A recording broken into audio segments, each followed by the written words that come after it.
and the boarding area. There's something happened, guys. What's happening? What's happening? We're delayed, but just 10 minutes, so it's okay. No, I'm just practicing my English because I'm going to Sabak again to the English War. The English what? Davao. The English War na Davao Pearl Harbor. Hindi Pearl Harbor. Ay, ano ba yun? Pearl Harbor. Harbor? Bakit sa utak ko Harbor?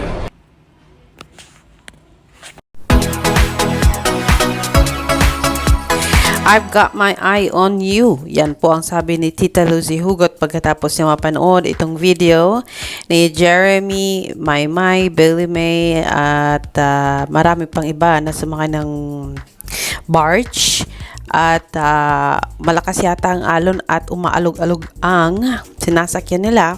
Kung kaya, ayun, nasa likuran lang naman si Jeremy, always ready to protect Meridia Mamantrata. Pero ang haba ng mga legs na yan, Maymay, at ayun, ang sexy mo daw. Pero masaya kami dahil sa sabi ng mga fans na nakakita sa'yo at nag-post ng video na ito, na kahit ganun pa man ang sitwasyon na umaalog-alog at siguro kinakabahan din, syempre.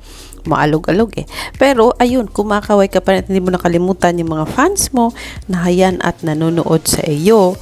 At ang sexy naman this girl, sabi ng isang account dito sa Twitter world. So Archerito says, sharing this video na ngayon ko lang nakita, ang sabi niya, pretty lady, pretty woman.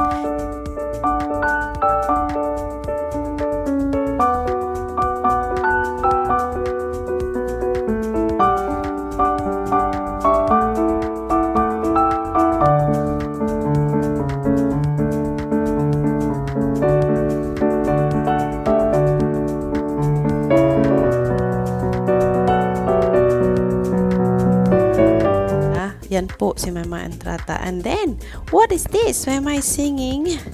Hindi ko kayang tanggapin. Ito po ang video na yan.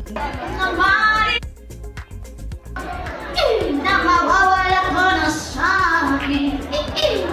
Napakasakit na marinig na ayaw mo na sa akin. Kasi it's so lalim. Ayun, ang sabi daw dito, parang lasing ka lang, Inday, na kumakanta. Ayun, ini-enjoy lang ang moment. Wow, grabe, sabi nila. Pero, syempre, timbring Maymay yan. Kahit anong kantahin, talagang love natin yan. Syempre, sabi ni Teresa, ang ganda ng view dito. Banda, hala. Cute nyo, Jeremy at Inday Maymay. So, ayan po ang video na yan. Ayan, nakasakay na sila yata dito. Yes. Aha. Or kinlose up lang po. Tapos sabi ni Tita Lucy Hugot, maalon ata na alog ang vapor kaya inalalayan niya si Maymay. Pinalipat ng pwesto. Ayan.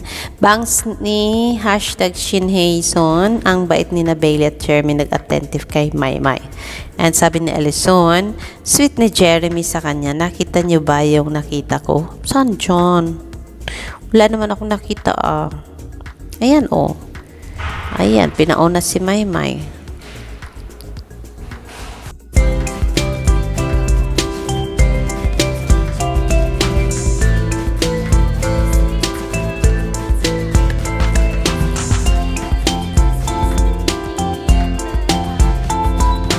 Maymay Entrata yan. So yes, but then yes mga kaibigan, ang balitang biggest wedding of the year ay talagang napag-usapan na at nakilala na natin kung sino. Ito pala ay hindi sino kundi ano. Ito pala ay ang biggest sale ng Lazada. Ito po ay pinamagatang Lazada's biggest sale 11.11 kung saan ayan, magpapalabas lang naman sila ng maraming produkto on sale po mga kaibigan. So narito po ang part ng balitang yan na nag-create talaga ng chaos sa social media dahil lahat halos nagsasabi, sino ba ikakasal ng K and B po ang initial. So yes, here is the report about this mystery ng biggest wedding in this year. Watch this. Brian! Wait, ikaw din? Oo, Kyla. Lumipat na rin ako. Sa Lazada's biggest sale of the year! Hello? Wedding cord? Oh, we're really the perfect match. Ayun. Kyla, wait! Sorry, I have to do this. So, tama nga ang iba. It's a brand endorsement. So, the revelation behind the mysterious wedding hashtag expected elicited various reactions from Filipinos who have been wondering about the posts. Pinahirapan ako search kagabi nito a Facebook user commercial with grinning with sweat emojis. Akala ko kung sino na yung wedding of the year, another user wrote. Hala, di ako nakatulog. Hindi daw siya nakatulog ng maayos dahil dito kakaloka. A different Pinoy wrote. O diba? Pinagkakaguluhan sa TikTok, ito lang pala, commented another Facebook user with laughing and grinning with sweat emojis. So the 11.11 sale, also known as the November 11 sale, is considered one of the biggest double-day sales in online shopping platforms. Reports said it has its online or origins in China, where the date is known as Singles Day, a counter to Valentine's Day. The annual holiday celebrates singlehood, in which unattached individuals would mark the occasion by treating themselves to gifts and presents. So, ayan na po ang na-solve na po ang mystery ng the biggest wedding of the year, mga kaibigan. So, yan po ang pinaka-latest update. Akala ko talaga ay may ikakasal.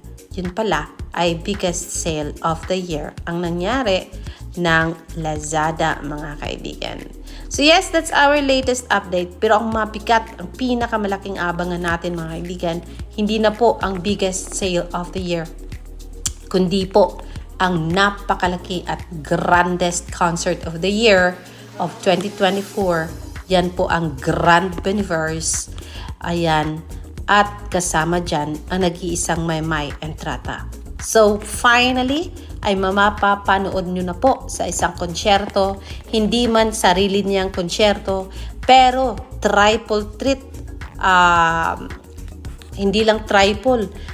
Pang-4, pang-5, pang-6, pang-10 treat po ng ABS-CBN Star Music ang pinakamalaking konsyerto na ito ng Grand Biniverse. Kasi isinasali niya dito ang lahat ng napakalaking stars.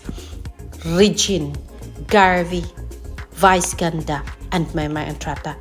So, aantay natin November 16, 17, and 18 po yan sa Araneta Coliseum. Kaya kung kayo ay wala pang ticket, pumili na. Kasi hindi lang isang singer ang mapapanood ninyo. Bigatin lahat ng magpa-perform. Yayanig ang Araneta, mga kaibigan. So yan po ay ating aabangan, syempre, November 16, 17, and 18. And one more thing, syempre ang niluluto ni Maymay na mga kanta with ABS-CBN Global. Yan lang po masasabi ko for now. Alexander Lexter Jules, magandang hapon po sa inyong lahat. 8. Samantala, matapos ang big reveal ng Grand Biniverse stage, ngayon naman ang mga special guests na makakasama nila sa ilang performances. Gaya ni Mr. Pure Energy, Gary Valenciano, Maymay, at mga drag queens gaya ni na Precious Paula Nicole, Maxi Andresen, Angel Galang, Eva La Queen, Venus Deluxe, Miss Jade So, Popstar Bench, at Hannah Beshi. Makakasama rin ang Beanie sina Asia's songbird Regine Velasquez Alcacid at unkaboggable phenomenal star Vice Ganda. Nakapag-ensayo na ang ilan sa kanila kasama ang 8 miyembro at inaasahang pag-uusapan ang kanilang mga inihandang pasabog na performances. Gaganapin ang Grand Biniverse sa Araneta Coliseum sa November 16, 17 at 18.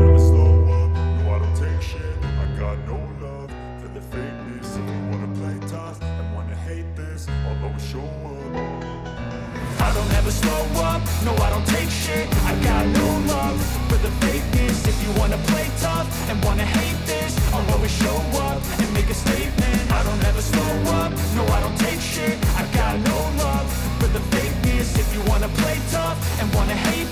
I'll always show up and make a statement. Everything I do so instinctive and so passionate. Every word I move so descriptive like an adjective. I got a vendetta against people who patented being negative when you should be getting after it.